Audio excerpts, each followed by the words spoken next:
Hey folks, welcome to a podcast about Catholic things. This is Eric, the ambassador of common sense, and I'm here with Dan. I'm the ambassador of nonsense. Welcome everyone.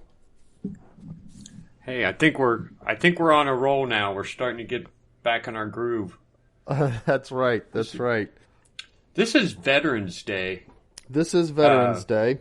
A shout out to all of our veterans. Including my wife. Oh, that's right. Your wife is a veteran. I forgot about that. Yeah, we always go out and find a place that's giving veterans free meals on Veterans Day. Really? Are there a lot of like restaurants as part of promotions, things like that? Yeah. So I have it like usually with something like that, does she have to bring her some kind of veteran's ID card or whatever, military ID card? Yeah. Or do they just take her word for it? Well, it depends on the place. Some places will just take her word for it. Most places you can show, like if you're in the VA system for like healthcare, you can show your VA patient ID because you got to be a veteran to get that anyway. Barring that, if you bring a copy of your DD-214, which is your discharge papers, every veteran, well, not every veteran, but veterans typically have a copy of that lying around somewhere. Yeah. Okay. Well, it's also a shout out to all of our veterans, and thank you for your service. And I don't know what else to say after that. That's it. Yeah. Thank you for your service. But by the way, it's also the Feast of St. Martin. It is. Who was a soldier himself. I forgot to mention that to Sam. Oh. Because he's Sam Martin. Oh, okay. Yeah. And that's the parish we grew up in, too, St. Martin of Tours. So we all knew the story of the beggar who was begging, and St. Martin took his cloak off and cut it in half with his sword and gave half to the beggar. Mm-hmm. I think our topic today, I don't really know how to describe it other than, are Catholics or even Christians somehow obligated to make their beliefs or their affiliation with Christianity public? I would even say there's kind of, when we were discussing this earlier, there's really two levels on which we can ask the question. The more difficult level to answer, because it gets into a lot of personal situational stuff, is how obligated are you individually as a person to make visible publicly your Christianity. Right. Yeah. Which sort of plays into the flip side of it is, given, opportunities to do so, in other words, given a certain level of the, that a certain like in somebody asks level you of the population. Well, no, I'm thinking like given the certain part of the population is Christian within a region, within a country, a society, whatever. What obligation do we have to be conscientious about, not just let it happen, but actually work to make it happen, to imbue the entire society with Christian overtones, which is where it comes into the art and that kind of stuff. Yeah. So there's, I think the second one is the easier one to answer, because of course we should. There may be people who say, no, you shouldn't try to imbue society with any particular outlook. Well, if you are I don't know. I mean, Christian, you can't really claim that. If we go back to the early days of Christianity, even right now, if you go over to Iraq or somewhere where Christians are being persecuted, you're actually, in some sense, encouraged to hide your identity. As not to deny yes. it, but to keep yourself out of harm's way by not publishing the fact that you're Christian. Right. I mean, they've always done that. Right. But that's the first question. That's the one that's harder to answer. That's the second question is, given that you have the ability to, given that, okay, we're all Christians mostly, how much should we imbue our entire society with our Christianity so that even those few who are not Christians feel like they're living in a Christian world, even if they don't want to? And furthermore, that those of us who are Christians feel like the world just works the way it ought to work for Christians. I don't think that's the difficult question. I don't think so at all. I think the answer to that is yes, of course, we should. But we've got a serious problem in our country right now. And it is directly because Christians hide their identity. Yeah. I mean, there's two people on my street with a Trump sign. I'm carrying it over into politics a little bit early. But if we were going to talk about, I don't know, you say you get on something like Facebook and you get into some kind of discussion on Facebook, and a lot of times a lot of Christians who aren't afraid to be unapologetically Christian find themselves in an argument against what feels like everyone. Mm-hmm. And and I've been in that position before. Not on Facebook, because I don't go on Facebook, but on forums and things like that. And then I'll have private messages. I have private messages from people saying, "Yeah, I agree with you," and I'm like, mm-hmm. Well, then why didn't you speak up? Yeah, why aren't you saying something? This is right. And the problem is that so many people hide their Christianity that most Christians feel very alone. Yeah. Well, you know what? It's that's a problem, and it's a problem that is, I think, causing the bigger problem in the United States, which is a loss of Christianity itself. People find it easier to go along to get along, and when you do that, you eventually start changing what you believe in order to stop feeling guilty. Right. People do that. They want to behave a certain way, and it might be that they want to engage in a particular sinful activity, but that's not what we're talking about here. Here, it's more like they want to feel like people aren't looking down on them or looking askance at them, or they want to feel like they're not always, having to get in arguments with people, or they just don't want to feel guilty anymore about not speaking up when they know they should. Yeah. And so in order to not feel guilty about that, they change their belief, and they start finding ways that, I shouldn't speak up. It's just rationalizing. Yeah. And it happens in several different categories of life. And I guess the first one maybe to talk about is the easiest one to talk about is in our social lives. Because people tend to hang around other people who are like them. So usually it's kind of easy to, everybody knows I'm a Christian. So even my friends who are not Christian know that I am a Christian. And,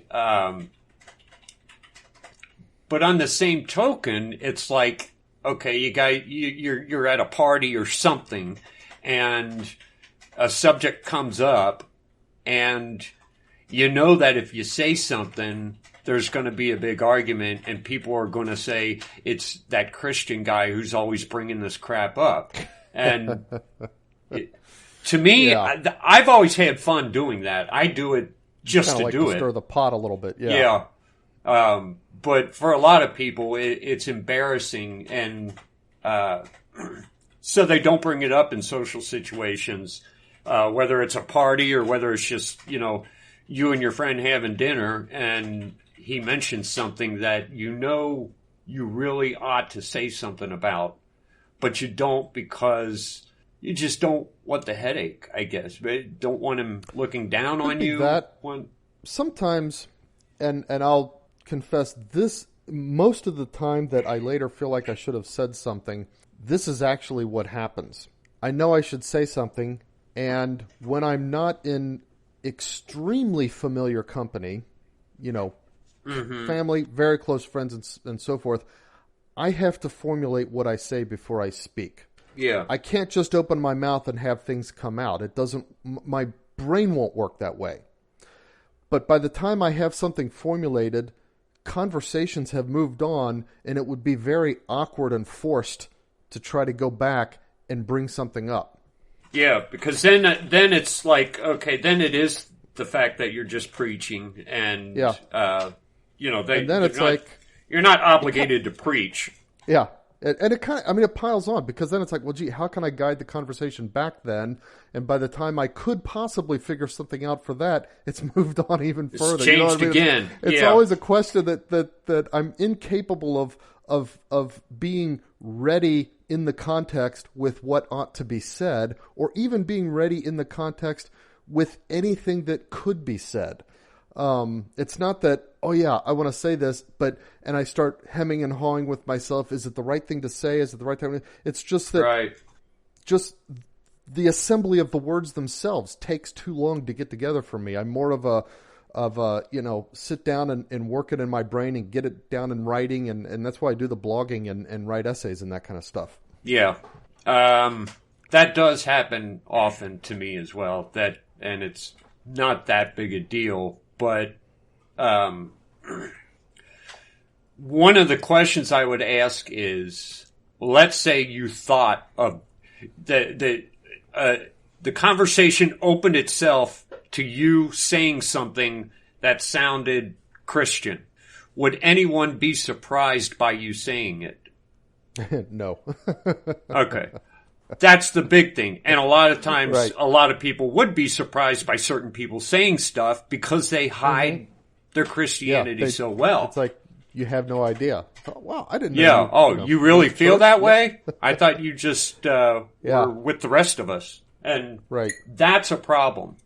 That's a big problem. And I think that's the case where people are actually trying to hide it because they feel like it's a disadvantage somehow socially or whatever in their lives. And that's to me, that's the that's kind of like the talents, the parable of the talents.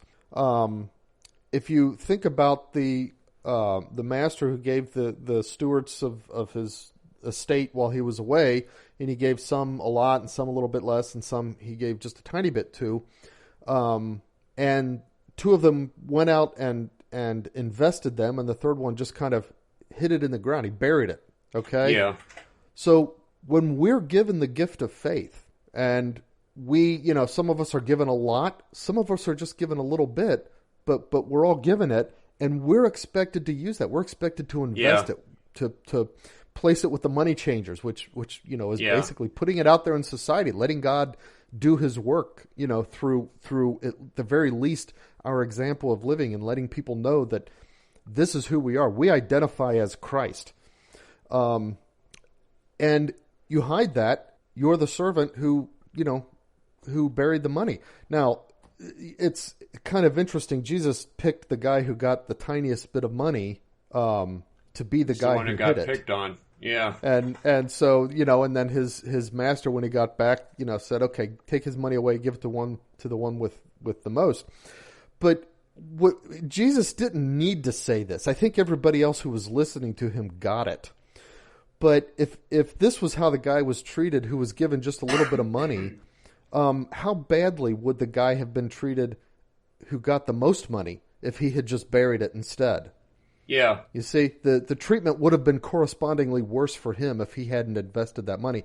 So when we find ourselves in situations, or just the way we live our lives, if we're burying that Christianity, our faith, our inheritance, that's what's going to happen to us. We're going to lose it completely. It's not like God's going to take care to make sure that he buried it, I'm just going to let him keep his little bit of faith that he's got buried there. that he's not amplifying and investing. Yeah, That doesn't. It'll be faith gone. doesn't work that way. Yeah. And the thing about that parable is, another part of common sense is that the reason the guy got such a small amount is probably because he hasn't really handled other amounts very well up until then. Right. I mean, if you go on histories, and if you've never been much into telling people about the faith, or at least letting it kind of shine from the way you live your life, then your faith is going to be small because you haven't done anything yet. Yeah. Yeah. That's, it's exactly that way. I mean, you start working for a company as a project manager or something. They'll give you projects for customers, especially, be customer interaction, customer facing. They'll give you a few projects first that, if they lose that customer, it's not as big a loss. Now, you never want to lose any customer, but they try you on smaller projects. Right. Let you have fewer interactions with customers. When you've proven yourself, then they give you the bigger ones and trust you to just interact with customers a lot and that kind of stuff. So, it's just standard common business sense. And right now we're only talking about socially. I guess the next question is, I don't know if I would call it public life, but, things like having a statue of Mary out front. Right. Yeah, and that's allowing other Catholics who don't know you to see that you are Catholic or Christian anyway. Yeah. Do you hang your rosary on your mirror in your car? Right. That's a big one. You've got a rosary hanging in the car. Most of the time, you can make an assumption based on that. Now, of course, a lot of people tend to hang decorations on their car, and people might think it's a decoration. But especially if it's not like a real expensive rosary, if it's a cheap set of plastic beads. Oh yeah, then it looks like not only is it there, but it's there to use, not just to be a decoration. Right. I never thought of it that way. The ones hanging on my cars are all real cheap like that. But I notice cars with rosaries, and of course, the thing is, if you're Catholic, I don't know about, there's probably a lot of Christians who may or may not recognize it for what it is, but the rosary, I think, is at least familiar enough culturally that even a lot of non-Catholics, but certainly all Catholics and a lot of Christians are going to recognize it for what it is.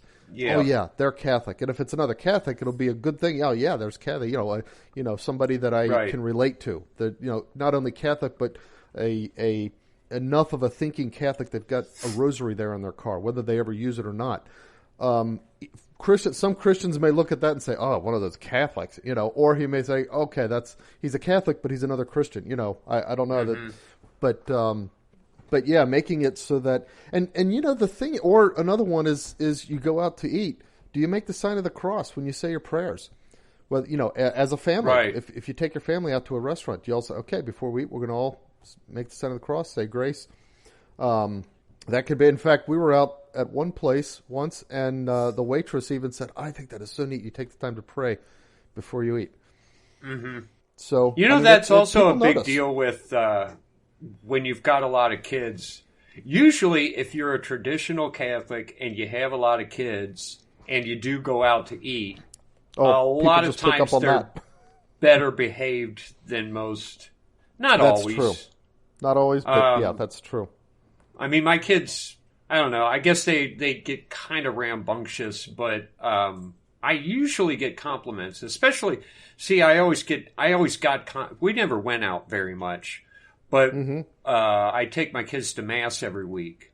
I was going to say that's another. Over and over again, I get compliments. Your kids are so well behaved, and it says. Something about Christianity. Cheerios during mass. Yeah. You don't see them with toys and books. They're standing there and folding their hands, or that's they're not all standing at attention, but you'll see that. No, they're not at attention, but they're basically behave. They basically know, older ones help out with the very younger ones often, and you see that with people who have a lot of kids. People that got 2 kids, they're just handing them toys and Cheerios and stuff, and letting them run all over the length of the pew to entertain themselves and whatever. Yeah, it's like they're trying to entertain them, and it's like, this child does not need to be entertained. Yeah, he's not going to develop the discipline to attend Mass. Yeah, it's sad. But that's kind of off topic. But what about at work? What's that? What about at work? At work, it gets difficult here. People at my work know that I'm Christian, know that I'm Catholic. Yeah. All right. I don't. Whether it's water fountain conversations or whatever, it's I don't hide from it. We talk about stuff. Sometimes I'll say, well, as a Catholic, just by way of putting it out there, especially if it's like at a new place of work and I don't really know the people. The place of where I work right now, it's like they're kind of Christian. It's it's a good environment. There's a whole bunch of us that are Catholic. The president of the company and founder of the company is Catholic. So it's kind of easy there. I can't claim any great courage in putting it out there where I work right now. But no, that's the thing is you don't have to put it out there by way of saying, "Hey, everybody, I'm Catholic." Yeah, or by way of finding some kind of controversial thing and saying you're wrong. There will be plenty of times, especially in today's world, people will be talking about stuff, and you can introduce your point of view.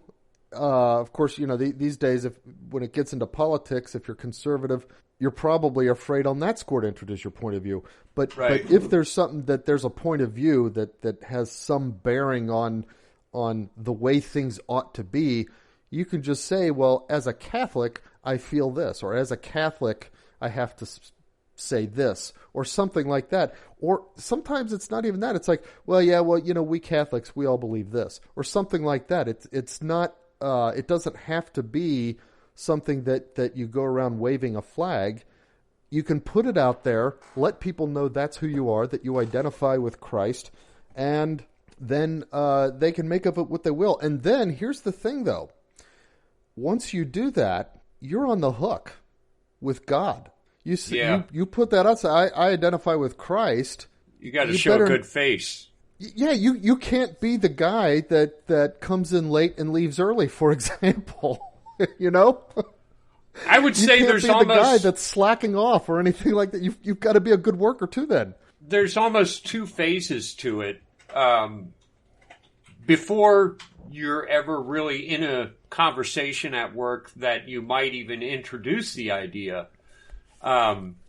you start at a place, and as you talk to people, you get a feel for things. There's the guy who, drinks every weekend and talks about the parties he's been to, or the women he's been with. And if habitually when this happens, you kind of back off from the conversation, not necessarily preaching to him, but, as it's talked about, kind of like, okay, well, I'm going to get back to work now. And declining to encourage people to brag about their sins. Right.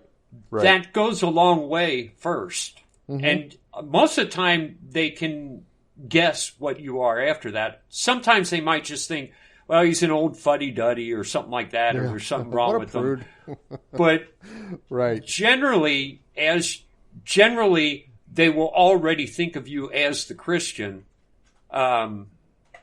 before other conversations come up. And then once they do come up, it's a lot easier to say, well, you know how I am. I went to church on Sunday morning. I didn't sleep in, something like that. Right.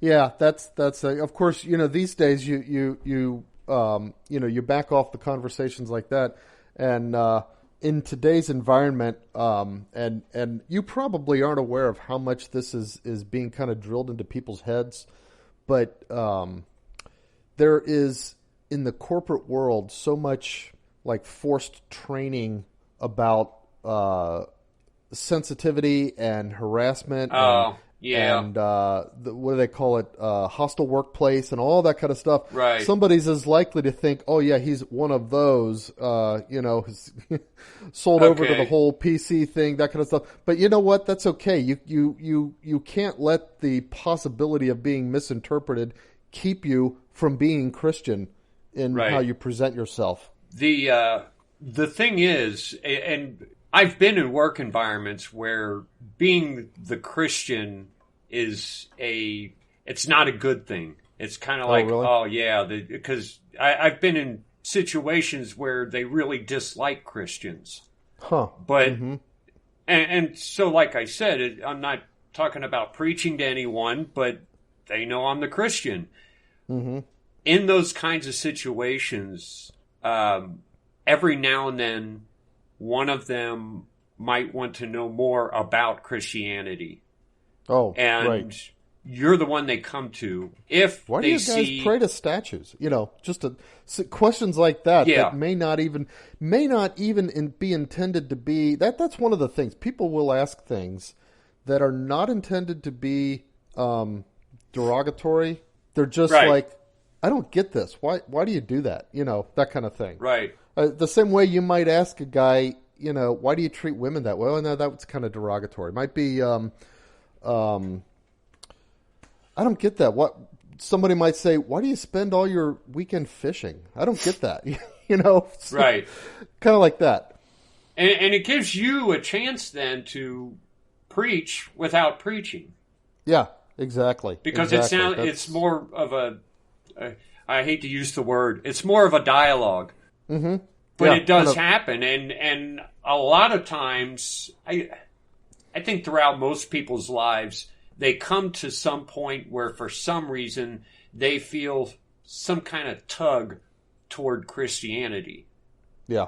And if people see you living as a Christian and having a generally happy life as a Christian, you're the one they go to. And they say, well, hey, what's this or what's that? And if I wanted to do this, what would I have to do? Things like that.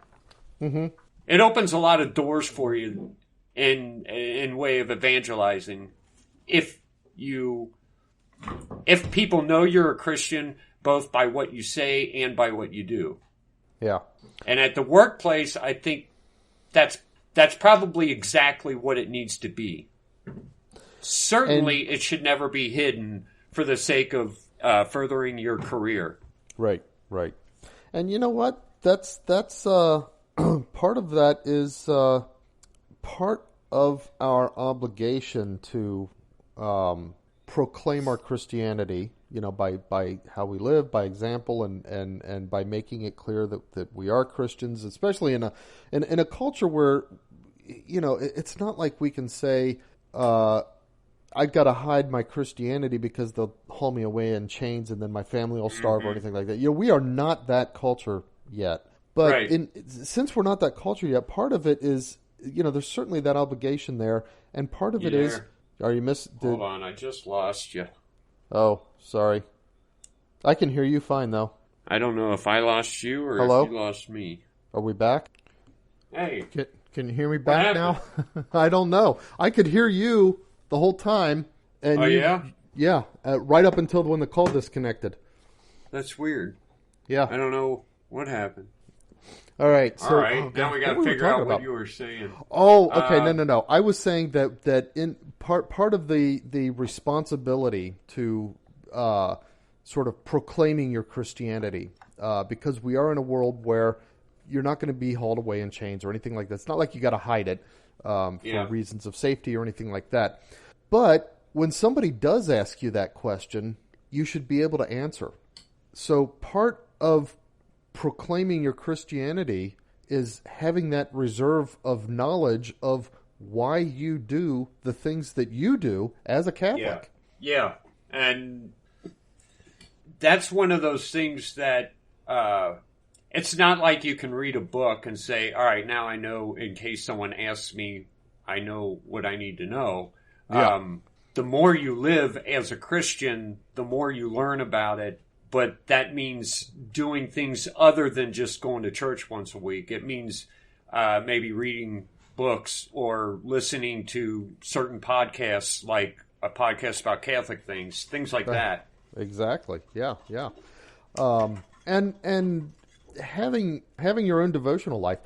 Have some novenas that you say, regularly, whether it's a certain time of the year or when a certain cause comes up or whatever. Have a daily prayer life of some kind. During Lent, go do the Stations of the Cross and become familiar with them. Doing these things will get you to reflect, and you may think, well, wait a minute, why do I do that? Why do I go down on one knee when I go into the church? Well, because Jesus is there in the tabernacle by the altar. It's like, oh, okay, but he's not there in this other church. All right, so you don't go down on one knee. Instead, you just bow to the altar. And so you kind of develop and ask other people if you don't know. That's one of the things. I guess if you're an adult and you've been doing these things for years ostensibly, and then you ask somebody, well, why do we do this? It may feel a little bit embarrassing. So, ask somebody that it's okay to feel embarrassed in front of. But if you're not even sure why you do the things you do, find out. Yeah. Or stop doing them. That's yeah. There could be that too. The thing is, 30 or 40 years ago, if you were identified as a Christian, most people took that as a plus. And maybe more than 40 years ago, maybe 50 or 60 years ago. People didn't hide their Christianity. They kind of wore it on their sleeves, and everybody knew when a person was Christian. Problem, it's almost like everybody knew when you weren't. It was more like assumed. Especially everybody is in kind of Puritan cultured, Protestant America. Right. I don't know how it happened that I don't know what it was that made Christians suddenly feel like I don't need to let other people know about it. Like I need to not preach, or is it because they didn't want to preach, or is it how there was a time that people stopped being publicly Christian before it was looked down upon. Right. Christianity was looked down upon. They stopped doing it, and then people started looking down on it. It became irrelevant before it became discouraged. And if people had not hidden their Christianity, I don't think we'd be in a situation that we are in now.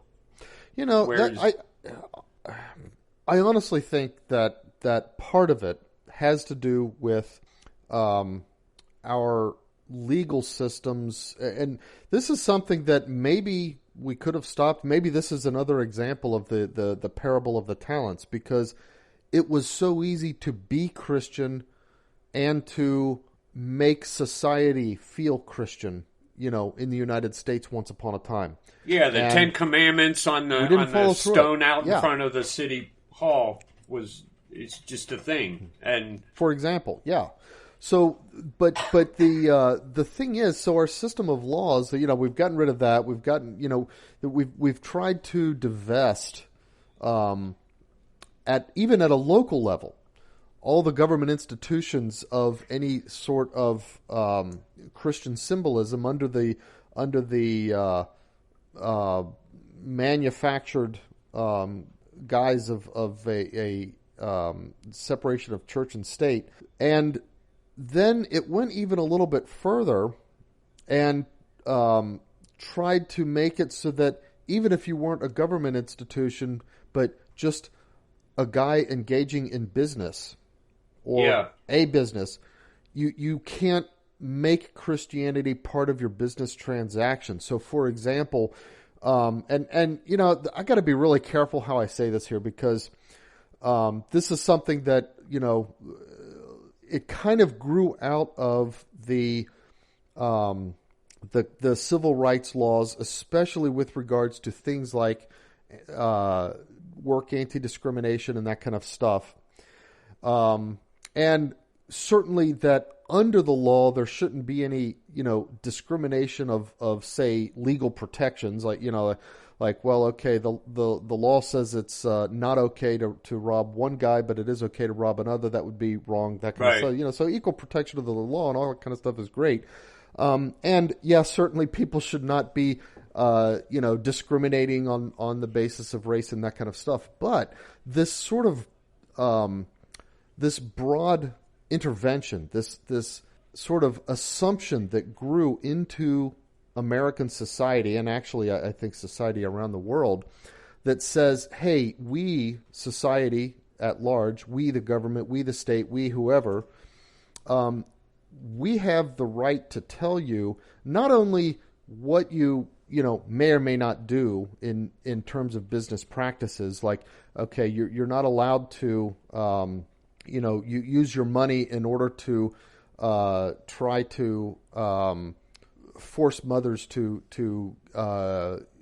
sell their children into servitude or something like that. Okay, that's one kind of thing. But even of the things that you're allowed to do, well, you're allowed to hire that guy, you're allowed to hire this guy, but we get to tell you the reasons you're allowed to use in order to make a decision to do one or the other of options that are both perfectly legal. So then... thought control.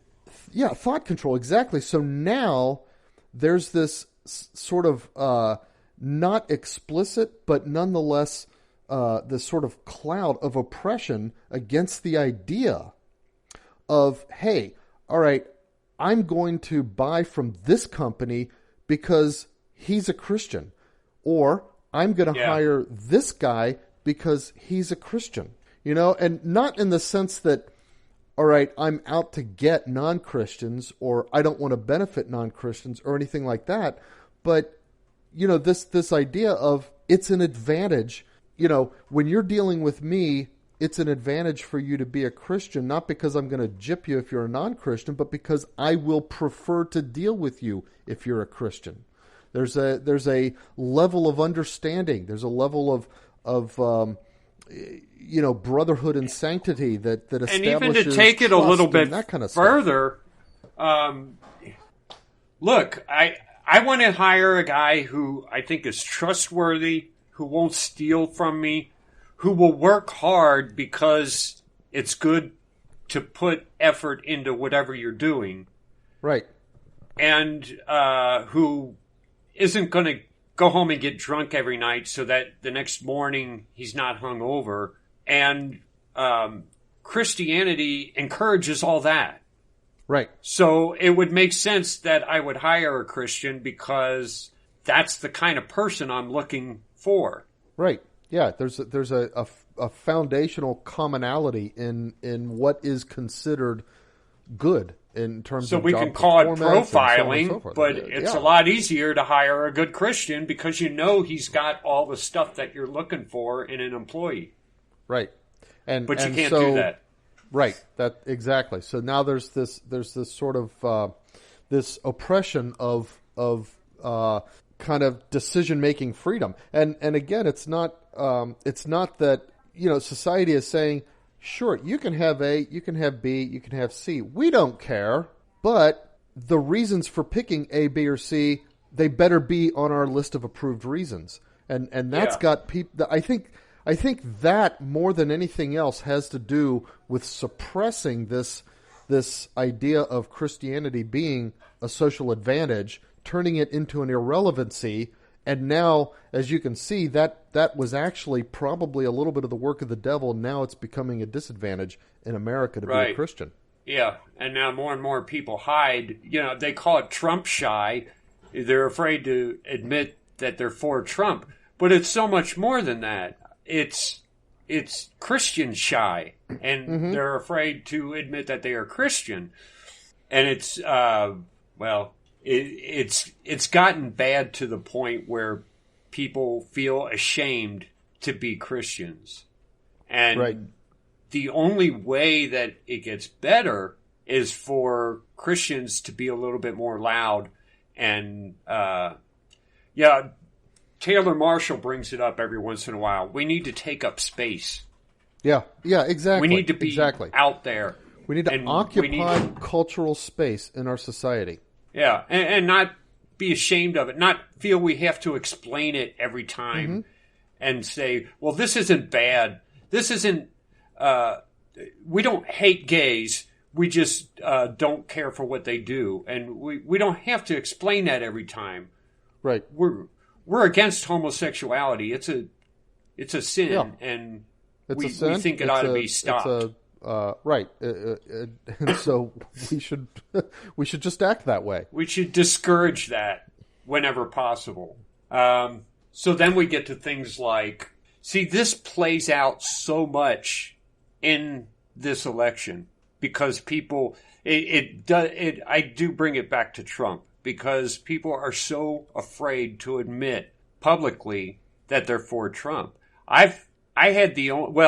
There was me and one other guy who had Trump signs in our yards. I put mine up and then I noticed he had his up. I don't know which one of us did it first. Oh, okay. But I know a lot of these people are for Trump. Yeah, but they're just afraid to put the sign out. Because they're afraid to get their tires slashed or whatever. There was actually a survey done. I forget who did the survey. I mean, it was one of those that was reasonably, you could believe it. Yeah. And it was, they did it on a spectrum, self-identifying in terms of political views and so on and so forth. But it was really about the either fear of like social rebuke and that kind of stuff, or for repercussions even of letting people know what your political views are. And it was pretty solid that the trend was the more liberal you are, the less afraid you are to let people know what your political views are. The more conservative you are, the more afraid you are to let people know what your political views are. The thing is this. There was a time when it was not just easy, but it was celebrated to let everyone know that you were Christian. And for some reason, everybody hid their Christianity. And it slowly grew to the point where it is a disadvantage to admit that you're a Christian now. If we don't fight this, eventually it will become deadly to admit that you are a Christian. Yeah. And that's where I think that's why I bring it back to the parable of the talents. It was so easy to hang on to that. It would have been so easy to say, no, we're going to continue to proclaim we're Christian. Yeah. We're going to continue to take up space, to make that part of our cultural milieu, that the expectation is that you're Christian. We gave that up. Yeah. It's still, it may be a tiny bit uncomfortable from time to time, but it's still easy to be a Christian publicly. Well, you know what? If we can't do it while it's easy, then we're going to lose our faith when it's hard. And so many of us who are unwilling to do that, unwilling to put ourselves out there now when it's easy, do you think God's gonna give us the gift of hanging on to our faith and making the grade and attaining salvation once the persecutions come? No. He already told us he's not going to in the parable of the talents. Right. And I would point out one more thing. If you're embarrassed to show your association with Jesus Christ, what do you think's going to happen on your judgment day? Is he going to be embarrassed to be associated with you in front of his Father? Yeah. And I mean, this is a real concern that people need to have. It reminds me of the line in A Man for All Seasons, when they're asking him to sign the thing for fellowship's sake. And he says, when you go to heaven for doing your conscience and I go to hell for not doing mine, are you going to come with me for fellowship's sake? I guess it's not a perfect parallel, but no, but yeah, that's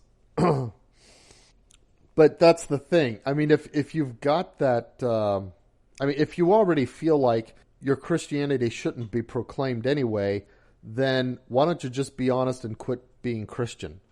But Right. if you are having that nag, that feeling, that sort of slight guilt trip, that yeah, you know what, I don't put it out there enough. Well, you know what? Now's the time to start, because it's not going to get easier. It's going to get harder. And Yeah. he who is reliable in small things will be given greater responsibilities, but he who has little will lose what little he has. Yeah. That's the parable. Yep. I can't think of anything else to say about this. Well, me neither, except to point out that we've talked a lot about what you should do and how you can do it and that kind of stuff in today's world. Obviously, I want to give due recognition to Christians who, obviously there's the early Christians in the Roman Empire. They were slaughtered for being Christians. You've got Christians right now being persecuted in China for being Christian. Yeah. I mean, the Catholic Church. I don't know how Christians do it today. Eventually. I know, because you've got today Christians are being sold out by their bishops and the Pope, and so I don't know how Christians do it today. It's Those so who sad. are it's at the very and they're least still Catholics. Yeah, exactly. That they remain Catholic in spite of all of this. You've got Christians who are being beheaded in Middle Eastern countries, Muslim countries. Right. You've got Christians. There was people stabbed in the church in France. Yeah, that was in the other Nice. week. Yeah, Nice. in Nice. Man, where is Nice? That's not France, is it? See, I thought it was France, but then I thought it was in Italy. I mean, I heard it was in France, but I thought it was in Italy. Maybe there's two different stabbings. City of Nice in France. Nice. Nice. It is France then. Okay. Yeah, okay. Yeah. So anyway, yeah, there's places and increasingly, like the one in Nice. That's not a systematic persecution. That's somebody doing something. Okay, but Right. there are parts of the world where it is systematic, and where people are need to be afraid for their lives, and they're living their faith anyway. And when they're pulled out and put under the sword, they're not balking. They're not shying away. They're accepting martyrdom, death, for being a Christian. Of course, they go, they enter straight into the glory of heaven when that happens. But that don't make it easier. No, that's at the time. So if there were people out there doing that, then, for us to not be willing to just be recognized as Christians here in America, that's like spitting on them. That is so insulting to these martyrs. Yeah. Because it's so easy for us right now. Yeah, we need to take up space and live your Christian life and not be ashamed of it. Yeah. And even there are Christians out there who there are Catholics within the Catholic Church who are afraid to be Catholic. Mm-hmm. There are Catholics who know that abortion is wrong and that homosexuality is wrong, and won't admit that even to other Catholics because it's not woke. Oh, right.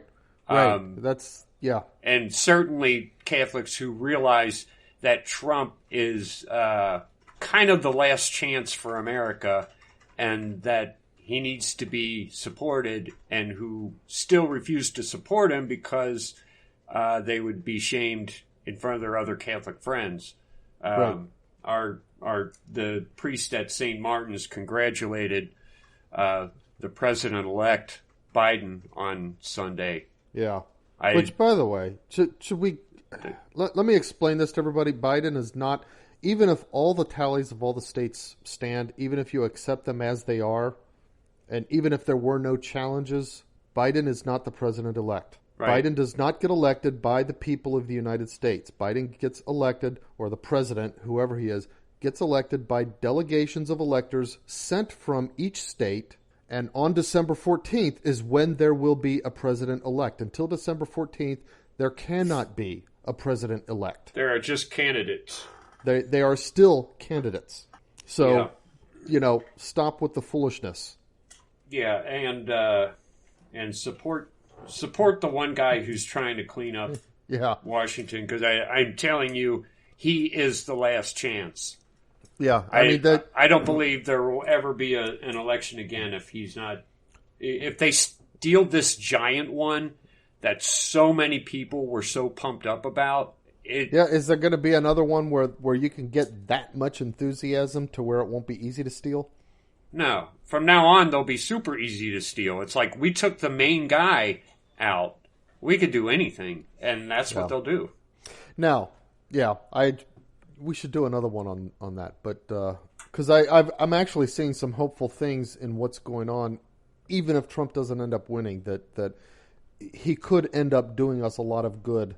A lot more good if he prevails, but he could even end up doing a lot of good just in what he's doing now. So, but we'll talk about that another one at another time. Okay. Let's see. I do not have very many news events. We've got protests going on across the country because of what's going on. I think most of them are liberals. I don't think a lot of conservatives are protesting out there. They don't know how to. They're trying to wash it. They're trying to make it look like we are protesting and we are starting trouble. And it's really not the case. No, I mean, we'd have to take lessons from Antifa in order to even figure out how to do a real riot. Okay, let's go downtown and hold a sign on the corner for a little while, and then what? What are you protesting? What do we do? What's the point of this? Let's surround the courthouse and hold signs and shout some slogans for a little while. That would be the extent of a conservative protest. Yeah, and then we go home. And then that's it. Somebody will give a speech. Somebody will make a prayer. And we'll feel good about ourselves. That's right. That's the extent of conservative protest right now. Yeah. Which isn't to say, I mean, if it ever becomes real, I hope that, conservatives would answer a call to arms. But the point is, it would be a call to arms. It wouldn't just be a wanton riot. Conservatives don't do that. It has to be an actual call. And there has to be something for them to do with the arms. Mm-hmm. Get your guns and go take over City Hall and wait for my orders. Yeah. Something like that. Yeah, occupy that building or something. Yeah. Not just occupy a 6 block radius and try to spread some dirt on tarps and grow marijuana plants. Yeah. Yeah. Steal from homeless people. Or no, the homeless people stole from them, didn't they? No, they stole from everyone. Well, they stole from everyone, and then they said, was so stupid. Then they said, "Oh, here's how great society's going to be under the way we're doing things. Homeless people, you can all have the stuff." And they set the stuff out so the homeless people, because this is in Seattle, the homeless people came and they grabbed it and ran away. The whole thing was crazy. It was farcical. Okay. Well, go ahead. Facebook bans a large group called Stop the Steal, and I guess they shut that down. Facebook and Twitter are shutting any kind of revolt down. They're keeping Trump supporters from being in any way organized or communicating with each other as much as they can. Yeah, and we knew this was going to happen. That's the thing. If, as they say, the elections themselves are mostly regular, mostly fair, mostly, that there really isn't broad-based fraud, and that everything is really on the level and on the up and up, what's the danger? What are they afraid of? What are they actually combating by trying to censor these things? Yeah, I know. If everything's on the up and up, then transparency will cause these, arguments and claims and all of the prattle among conservatives to die out. So what is it what are they going for? I mean, the fact that they're doing this shows that there's something there. Yeah, I know. But we know that, and we knew this was coming, and we knew exactly everything that's happening. We knew was going to happen, and it's happening exactly the way we thought it was going to happen. Yeah. So, okay, here's something kind of, I don't know. China condemns U.S. Secretary of State Mike Pompeo's decision to remove the militant group East Turkestan Islamic Movement from our list of designated terrorist groups. Huh. Now, China wants to shut down Islam almost as much as they want to shut down Christianity. They want to shut down anything that's theistic. Yeah. Or control it. Yeah. If they can control it, I guess they're just as happy with that. But so East Turkestan, I'll have to look into these guys. I wonder if they're causing the Chinese some problems. Yeah, I don't know.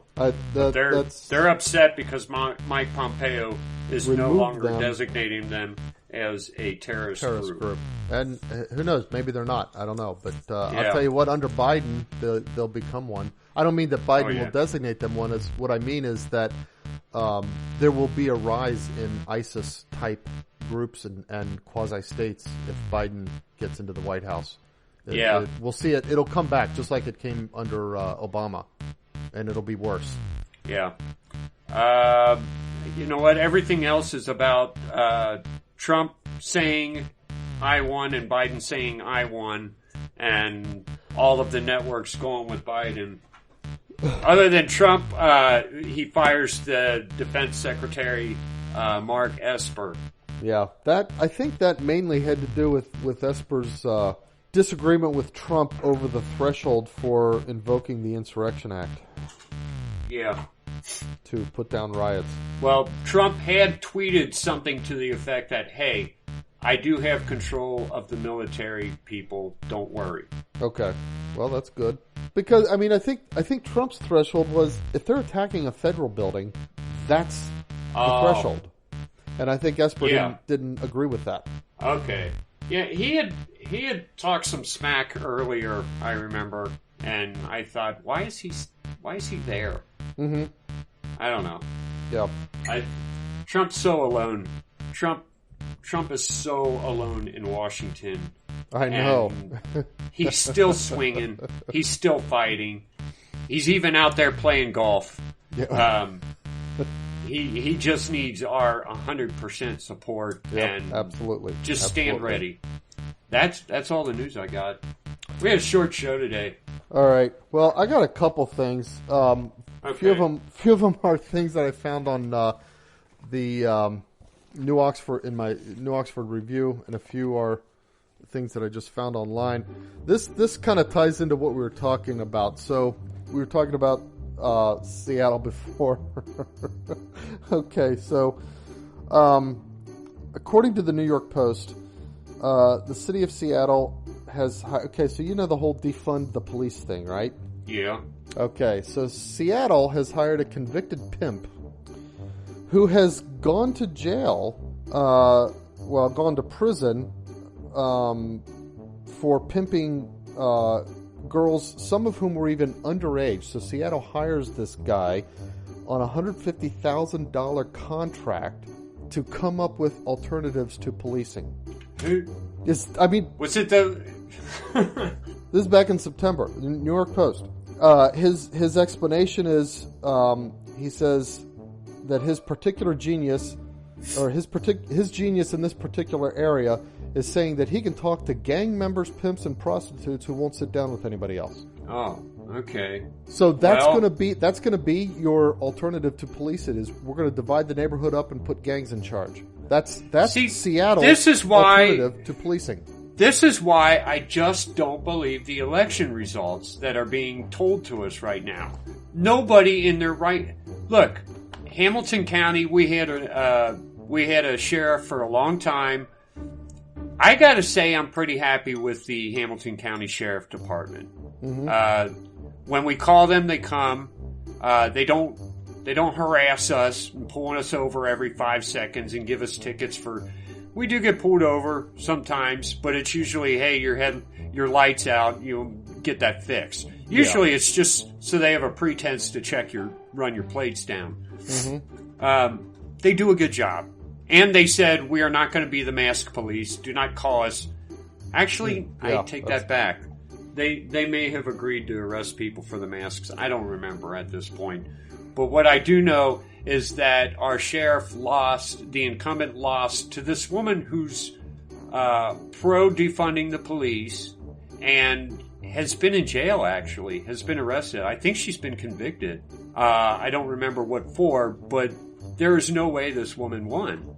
And that's why I just don't believe the election results. At a local level, they don't make sense. But we know. I don't know how old you were when Mom and Dad were in the platform Republicans.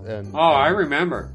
That we knew shenanigans that were going on at that time with the votes. There were dead people voting and all kinds of stuff that we uncovered. And the problem is we couldn't do anything about it. Breakdowns of the counting machines that suddenly, when they came back online, things were reversed. Stuff like that. Yeah. I mean,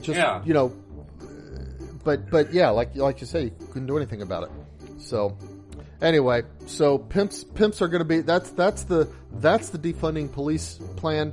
You take your pimps who I guess are masters at organizing and controlling people. You get them to work with the gang members to divide up the city into regions or whatever, and each gang controls a region, and now you've got law and order on your streets. That's the answer. Because all criminals all get along together, and they'll talk to each other. And that's right. Cooperate with each talk other. To the gang they just members. won't cooperate with the cops. That's all. Right. So get the cops out, let the criminals be in charge, and everything's going to be okay.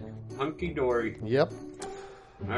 All right. So we've got this is kind of funny. The Rhode Island Department of Revenue sent out about 176 tax refund checks where the signatories were Mickey Mouse and Walt Disney. The signatures on the check. The people who signed the checks? The people who signed the check. So, you write a check out to somebody and then you got to sign it and you write your name on it. So the signature on the check, instead of being the treasury of the of Rhode Island, was Mickey Mouse or Walt Disney. Okay. So what happens to those checks? Do they get? Well, no, they'll be reissued. But the reason it happened was because when they're testing their software and they test their software, they got to generate checks. They don't want those checks to be real, so their test software is designed to put Mickey Mouse on there. Well, somehow those images for the Mickey Mouse signatures got into the real software. Okay. You think about this though. If I signed my name Mickey Mouse on all my checks, I doubt anybody would notice. Back to me. Yeah, there was a guy that maybe they would at the bank. I don't know. Maybe, but maybe not. Who knows? But there was a guy who thought of that on on your credit card, and it's like some people check the back for the signature, some people won't. I always just write check ID, and if anybody actually reads it, they'll check my ID, but most people don't. Yeah. And so so one guy thought, okay, so you've got the question about the back of the credit card, but what about the signature that you put on the credit slip right in front of the person? And so he started signing all kinds of names, Elvis Presley, Mickey Mouse, and that kind of stuff, and people would just accept it. One person even compared Elvis Presley to the back of his credit card and then decided to accept it. When I sign my name, I just write a line. If it's electronic, I do that too. On one he put Shamu the whale, and he even drew a picture of a whale. So anyway, that's kind of funny. Now they had the signatures when I went to vote. They asked for my signature, and it had an old signature there from me. And instead of signing it, I did what I always do nowadays. I just wrote a line, which is even more so because they had a big old plastic bag over the sign thing, and you. Oh, okay, yeah. It was just ridiculous. You're not going to get a real signature there. Just do a line. But now ever since all this trouble started, I'm starting to think things like that are going to be challenged. You know, if the election is challenged, then my vote would probably be one that is challenged. They'd be like, "Hey, this isn't the signature doesn't." Although it might match all the samples they have of yours if they're all electronic. No, I don't know. Well, the other thing is that they check the ID, the voter. They actually scan your driver's license when you go in to vote. Yeah, that's Ohio. how they do it here in Indiana. So, by the way, you voted on election day. I know you did because you think that's the only way to make it count. I voted on election day. So many people voted early in my county that had early voting that when I went on an election day to vote, I went in around 9:30, 10 o'clock, whatever, and there was no line. Literally, I walked in. Really? And I walked right up to the place where you wait to go into the room, and the only thing I was waiting on, there was nobody in front of me. I was just waiting on the next poll worker to open up. Yeah. It was in and out. We were crowded. I was crowded. I had to wait like 30 minutes. Oh, that's nothing. There were people waiting 4 hours the day before at the place that I voted. I heard a poll worker talking. That's weird. 4 hours after the polls closed. It was like polls closed at noon. It was on Monday, and he said that there were people still voting at 4 o'clock on Monday. I wonder. I don't know. It's weird. Yeah. Anyway, so this is one that I can't say. I want to put it on a website if you can find this. So just go to Google. Are you at your computer? Of course you're at your computer. You're recording. Go to Google and type in Palencia, Palencia statue. Spain? Yeah. Palencia, Spain statue. And hit enter. And probably the first story, hopefully it has pictures. This is a guy. The potato head of Palencia. Yeah, so there was a statue, and you know they have their ornate statues in Spain and stuff. And this guy, this artist, I don't know who he was, decided that he was going to, that it needed a restoration. He got the city to pay him to do a restoration. Can you see the picture, the before and after picture of the restoration? Yeah, it's pretty bad. It's awful. And did he do it maybe on purpose, or it looks like he added stone to that? Yeah, I don't believe it. No, I don't know what he did, but it's awful.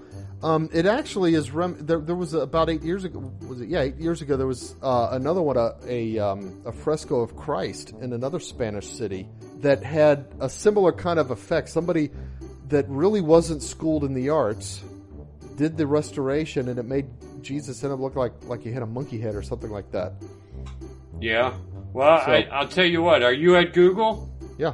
Okay. Type in Cincinnati Christmas tree. Got it. This is awful. Okay. Did you see that Charlie Brown looking tree there? With the big old gash? The big old gash in the side? Yeah, that's our tree this year. Oh my, where'd they get that? I don't know. Today's show has misshapen Cincinnati Christmas tree is perfect for 2020. Yeah. That's this year. Cincinnati's a laughing stock now because our Christmas tree's modeled after 2020. It's so bad. Talk about Charlie Brown. Yeah. Okay. I think, I don't know. Maybe it looked good, and as they were setting it up, things fell apart. I don't know. Could be. I don't know. They need to take it down and just leave it down and say, all right, we're not going to have a Christmas tree this year. Or maybe they can find another one quickly. I don't know. It's a few weeks till Christmas. It's so bad. All right. So, crazy. Okay, so I asked this before in front of our family, and I'll ask you and just kind of let you answer. What is a Karen? I'm not asking you to look it up. A Karen is your term. Middle-aged woman. A Karen is a middle-aged woman. I'm not reading that. I have to, when you come up with your stories, I got to write them down so that I can remember how to type them in later. Yeah. A Karen is a middle-aged woman, probably middle-aged woman, who feels it's her obligation to make sure everybody else is following the rules. Exactly. That's how no matter what those rules are. That's what I've always thought. Okay, so this I actually have to blame. This is one from the New Oxford Review, and I think it's the New Oxford Review editors that have this wrong. The story is that a Domino's Pizza in New Zealand ended up having to cancel a promotion offering complimentary pizzas to customers named Karen that weren't Karens. Now, the reason they thought they were doing a good thing, maybe in New Zealand they just don't get the term Karen, but here's how the little news piece describes a Karen. A term that has gained prominence as a pejorative for white women who act entitled or racially insensitive in public or who refuse to wear masks to prevent the spread of coronavirus. Actually, the Karens are the ones running around forcing everybody to wear the masks. Yeah. No, they're wrong on that. Yep, but they're wrong. That sounds like an awesome pizza sale. Yeah, they ended up canceling it. They were hammered down by the racial thing. They said we wanted to bring. It's so stupid that they give in to these things. I know. It's like that's what bothers me. We're just why don't you just have it anyway? For once, stand up and just say we're going to do it anyway. Yeah, and not back down from the media. You may choose to be offended. We're not offending you, but you may choose to be offended. We're not going to back down anyway. Yeah, exactly. And if you're offended, okay, be offended. Yeah, you'll get over it. Okay. That's crazy. So, Hasbro had to pull a doll from their store shelves after about 150,000 signatures accused them of promoting child abuse. So they have a doll. Okay, these are little dolls where you push a button on the doll's belly and it says phrases like "How about a hug?" or something like that. Well, yeah. Then they have another dog. They have another button on the doll's bottom. And when you push on the doll's bottom, she makes sounds like "wee" or "oh." Really? No. Here's the thing. They didn't do that, did they? They did that. But here's the thing, though. It was meant to be that when you set the doll down, the button activates. Oh. They just didn't think it through. Yeah, apparently not. You wouldn't have to think about that one real hard. I know. To see the problem. Guys, this isn't a good idea. Okay. Do you remember when I must have been around... I must have been like a preteen at the time. They were selling these Sesame Street Big Bird dolls, okay. And you pull the cord and it would talk, yeah. Or maybe it was just programmed to talk. I can't remember how it talked, But somehow a bunch of them got out of the store with like racial slurs and stuff like that. No, I don't remember that. They would push a button and it would say. I remember they had it on the news. They showed it. The Big Bird saying in Big Bird's voice, "Hey, we're going to go kill some N-words." What, seriously? Yeah. Wow. It was like creepy. It was scary. Wow. Listening to this Big Bird voice say this, I don't know Chucky how it doll. happened. That's like Child's Play, Chucky doll stuff. Yeah, it was just creepy. Oh man, I don't remember. It was a long time ago. I guess someone had a grudge or something in the store, and they were able to know. They knew how to do this, and they did it. And a few of them got out, I guess, and there was a recall and all that stuff. But I don't know. It just reminds me of that doll. But this was on purpose. You push the doll's bottom, and it squeals with delight, huh? Yeah. Wow. I don't know how Hasbro missed that one. Man. Yeah. That's, how many people did that have to get past? And nobody said, hey, guys, maybe we shouldn't have little girls saying "we" when you push on their bottoms. I know they have giant departments where there's like hundreds of people who have to approve of something before it can get to I mean get marketing to the store. And everything. Yeah, exactly. Wow. All right. So Eli Lilly, drug maker here in Indianapolis, came out with a coronavirus drug. It's not a vaccine. It's a therapeutic drug, antibody therapy. Meant for mild to moderate infections for patients over 12, blah, blah, blah. The name of this drug, I'm going to try to say it first time without messing it up. I will probably fail. Okay. It's bamlanivimab. Bamlanivimab. I can't even say it again. Bamlanivimab. Yeah. Bam, L-A-N, lan, I-V-I, ivimab, M-A-B. Bamlanivimab. This is Eli Lilly's name for the drug. The news article has like various tweets of people like making fun of him. Like one guy has "Oh Black Betty, Bam Lanivimab," you know the "Oh Black Betty, Bam Lanivimab." And then the other one has top 5 Lovecraft gods ranked. Number 5 is Bam Lanivimab. I mean, it probably means something. There? There's probably some Latin in there somewhere. It doesn't sound like any Latin I ever spoke. Oh. I don't know. I mean, they make these words up for these drugs. Somebody's got to make them up. And I always assumed that they're based off some kind of core chemical.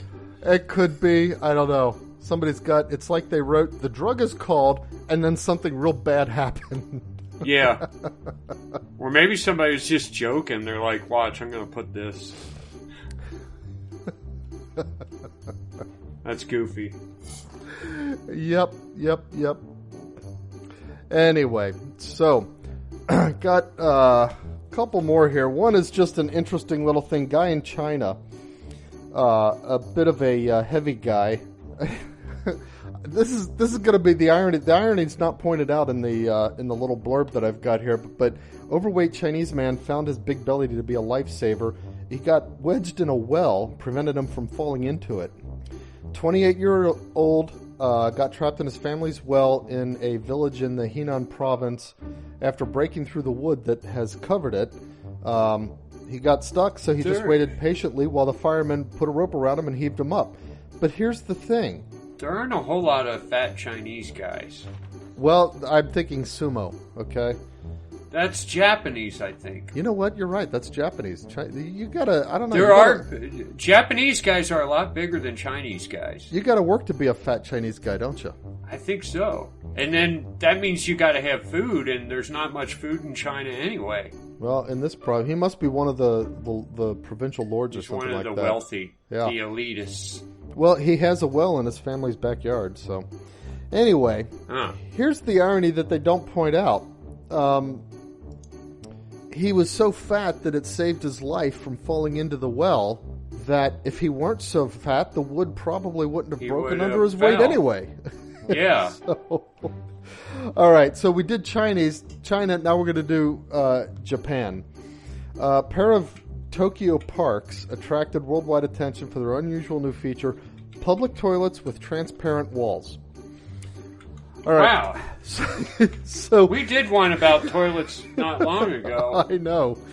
But these Japanese are going everywhere. They're going all out. Toilets. That's right. Now, here's the thing. Do you ever watch...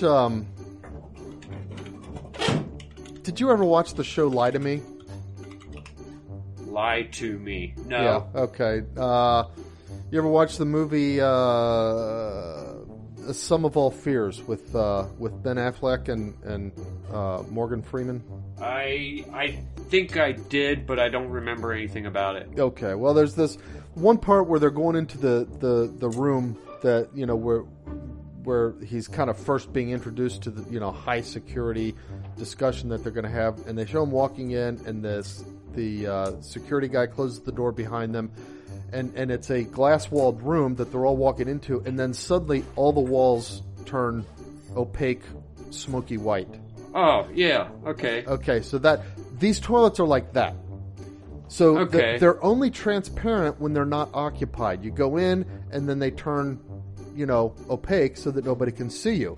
And then at night, they light up, and they have lights inside of different colors, and so they look like lanterns and that kind of stuff. But, what if that malfunctions right when you're in the middle of business? Yeah, that's what I was going to say. What if it breaks? Exactly. I don't know how it... I guess some kind of current is applied to the glass to make it opaque. If you lost electricity... Well, maybe it defaults to it. Maybe you got to apply electricity to keep it clear or something. Right. Well, still, that could still break. Yeah. But it could go the wrong way. Yeah. So, anyway, here's the thing that at the end it got me to thinking. So, the very last sentence says, users said that remembering to lock the doors is important since you can't tell from the outside whether the walls appear transparent or just frosted from the outside. Or you can't tell from the inside whether the walls appear transparent or frosted. So you get inside, and if you forget to lock the door, I guess it's possible that you can't see out, but people could see in. I don't know. But that would be... Then what's the point of locking the door anyway? Exactly. It's okay. So then you got to lock the door. So if anybody needs to know, they could just go up and try the door anyway. So it's kind of a... And they can see you. I don't know. I think Japanese people just must have too much time on their hands to come up with some of this stuff. I would just hold it. I would not visit that bathroom. I think so. I think I'd do that too. Or find a corner. When you're a man, the whole world is your toilet. Yep. All right, that's all I got. That's right. Okay, you got a lot of them. That's like... I know. That's 8 of them or something. I know. Every tree's a toilet when you're a man. Well, you owed us one from... I had none last time. Right, okay. So now you're 2 ahead. That's right. I didn't know I was working on a quota system. Yeah, about 3 a week is your average. Yeah, okay. Sometimes it's hard to to call them and figure out which ones should be left out. Yeah, I know. All right. That gives me just enough time to go to the store and get cigarettes. All right, yeah, better hurry before they close. It's almost. All right, well, folks, think about what we said and start wearing your Christian badge where people could see it. That's right. Put the signs in your yard and quit being afraid. Yep. And as always, circle those beads. Put them up in your mirror in your car. Let everybody know. That's I circle beads. That's right. Become a bead circler. Yeah, we got to do bumper stickers right, guys. or something. Yeah, something. I'll work on that. Yeah. But nobody bought my masks. Oh, yeah. My placebo mask. I didn't sell hardly any. But you sold at least... Did you sell any to a non-family member? Yeah, a couple. Okay. Well, not many, though. Yeah. All right. Well, we'll do circle the bead bumper stickers or something like that. All right. Well, we'll see you next week, folks. All right. Bye, folks.